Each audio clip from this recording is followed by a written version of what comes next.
Ny tontolon'ny fahasalamana indray kosa sy ny fiainana ara-tsosialy ny mponina izay ihany. Mankalaza ny fady 27 taona nisiany ny Fisa na ny Fianakaviana Sambatra izay toeram-pitsaboana misahana ny fandrindrana ny fianam-pianakaviana. Efa natomboka amin'ny alastinainy lasa teo mofo ny fankalazana ary tohizana mandritra ny taona izany araka izao fanadihadiana izao entiny rotsirako ny irainy. Ny taona 2017 no nijoro voalohany indrindra teto an-drenivohitra ny Fisa na ny Fianakaviana Sambatra. Tamin'izany fotoana izany dia fikambanana iray ahitana mpitsabo izay manoro amin'ny fandrindrana ny fianam-pianakaviana na tonga ny fijoroan'ny Fisa. Ny taona 17 no nivoaka ny didy tsy volana fa afaka mikarakara ihany koa ny reny sy ny zaza ny Fisa. Nanomboka teo ihany koa no nijoro ny toeram-pitsaboana voalohany indrindra. Ny Fisa araka izany ny fikambanana voalohany sahina Mankalaza fanam-pianakaviana teto Madagasikara.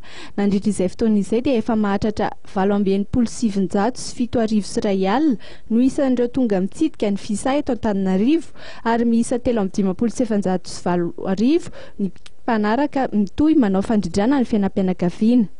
Tsy ny fandrindrana-pianakaviana irery ihany no ataon'ny Fianakaviana Sambatra fa manao ihany koa izy niady amin'ny tsy mikaretina VIH sida.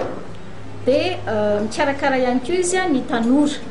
Ho an'ny Fianakaviana Sambatra eto Antananarivo dia manana centre anankiray izahay Andoran'ny Fotsy mikarakara manokana ny tanora izay ataonay hoe centre des jeunes Fisa no anarany. Anisan'ny tanjon'ny fijoroan'ny Fisa moa ny ahazon'ny mpivady taranaka amin'ny fotoana izay iriny ary indrindra ny fahafahana mametra ny isan'ireo zaza ka mifandanja amin'ny ari-karama ananan'ireo mpivady. Ny 5,900 tanora manomboka eo amin'ny 12 taona hatramin'ny 4,20 taona no mampiasa ny fanabeazana raha ny eto amintsika. Ireo tanora moa dia isan'ny andray anjara amin'ny fankalazana ny 15 taona ny Fisa satria isy ny varavarana misokatra sy ny latabatra boribory izay ho tanterahana manerana ireo toeram-pitsaboana Fisa 3 eto Antananarivo dia ny Etsibehoririka, Analamahintsy ary koa Andoharany Fotsy.